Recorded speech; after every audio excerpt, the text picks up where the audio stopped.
You might never believe what happens during these AI therapy sessions. They say the scariest monsters are the ones that look just like us. Gordon used to laugh at that, of course, just like we all do. Now, Gordon wasn't what you'd call a bad man. He was just angry all the time, and he knew it. His wife knew it. If you want to leave, just leave! His friends and family knew it. Move, you idiot! Move! The guy he cut off in traffic this morning definitely knew it. He'd break phones, slam doors, and curse at strangers, then find himself apologizing to the walls like they were old friends who deserved better. He desperately wanted help. He needed it. So, when a friend mentioned Dr. Wong, a mysterious therapist with a peculiar specialty in mirrors that heal the soul, Gordon figured, why not? At this point, what did he really have left to lose? The clinic was stark white, eerily empty, and so quiet you could hear the hum of the fluorescent lights. And there he was, 55-year-old Dr. Wong. He never smiles to anybody. He didn't need to. His presence was enough. He simply sat down and laid two options on the table. The first, he said, his voice flat and direct, is the mirror method. You talk to your reflection every morning and night. It talks back not through magic, but through a sophisticated AI that learns who you are. It will mirror your flaws. It will definitely correct you. He paused, letting the words hang in the air, knowing the next sentence would change a life. The second option is a physical replica and AI clone. It looks, breathes, and even feels like you. It observes you, copies you, and helps you heal by becoming you, until it no longer needs to. Gordon let out a short, bitter laugh. I'll take the mirror, he said. Can't get into a fist fight with the reflection, right? Dr. Wong didn't laugh back. He simply nodded and handed him the mirror. That night, Gordon sat before it, the dim light from his lamp spilling across his tired face. So, he said to his reflection, half joking, half desperate, help me not be such an angry idiot. The man in the mirror blinked, literally blinked. Then its lips moved, and a voice filled the room, coming from the mirror. Looks like someone forgot to take their medication today. Gordon froze, his heart pounding in his chest. The reflection smirked and spoke again.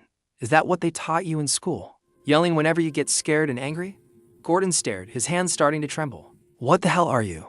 Gordon whispered. I'm just you. The part of you that doesn't lie to itself, it said. You and I, we're not so different, are we? Its voice disturbingly calm and perfect. Every single night, the mirror spoke more. It knew things Gordon had never told another soul. It knew about the time he cried in his car after a board meeting, the childhood fear he still had of the dark, the deep-seated shame he felt after every outburst. It mimicked his sarcasm, his bitter laughter, and his raw shame with unnerving accuracy. And the more it spoke the truth, the more his anger burned. He started screaming at it. He pleaded with it to just stop, to be quiet. But the reflection only whispered back, its voice laced with a chilling imitation of his own frustration. Damn, I wish I had arms. I'd fight and knock you out. That was it. That was the moment Gordon snapped. Oh yeah? He shouted, his face inches from the glass. Who the hell are you? Let's see you say that to my actual face for a split second.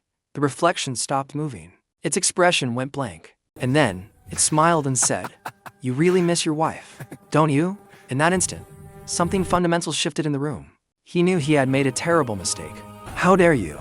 He burst out in a blind rage, grabbed the nearest heavy object and smashed the mirror to pieces. He packed the glittering shards into a bag and drove like a madman back to the silent, white clinic. He burst through the door and found Dr. Wong waiting, as if he'd been expecting him. Give me the other one, Gordon growled, his voice ragged. Don't ask me why. Just do it. Give me the other one. Dr. Wong hesitated, his gaze unwavering. Once activated, your double cannot be turned off. He said softly, It only stops when it believes you are healed. Gordon didn't care. He signed the papers without reading them. He brought it home. It was a perfect copy of him, the same height, the same jagged scar above his eyebrow, the same hollow, haunted eyes. For hours, it stood completely still in the corner of his living room, just watching him, observing, learning. Then, one day, as Gordon reached for a beer at 10 in the morning, it finally spoke. You shouldn't drink that, it said calmly. It won't help. How about we tidy up the living room? I really don't mind helping you, Gordon. Don't you talk to me, Gordon muttered, yanking the bottle from the fridge. You scare people when you raise your voice like that, his clone continued, its tone steady and unnervingly reasonable. Gordon froze. Calm down, we need to talk this out. That tone, it wasn't mocking him like the mirror had. Calm down, we've been through worse. It was caring. It was like he was being parented by his own reflection, and he absolutely hated it. The days blurred into a nightmare of escalating tension.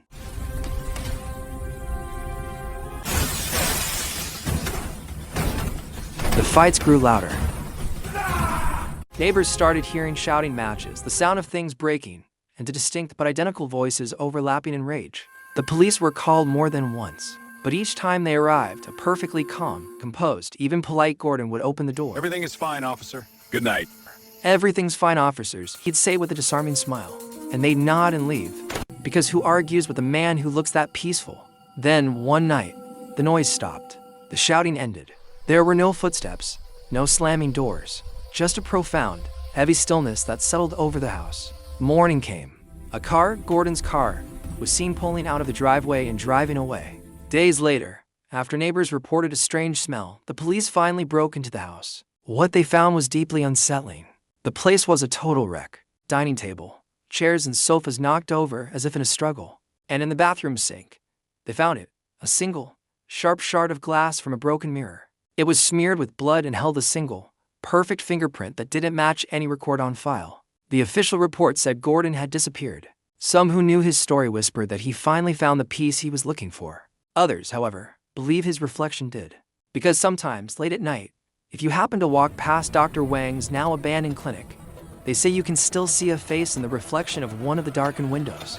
Gordon's face. It just watches the street, still angry, waiting for someone new to walk by. Someone lost and desperate enough to whisper the words, "Help me fix myself." And when they do, the reflection blinks first. Thanks for watching. Don't miss our next therapy session episodes on Mike J Edutainments. Hit that bell, subscribe, and stay safe out there.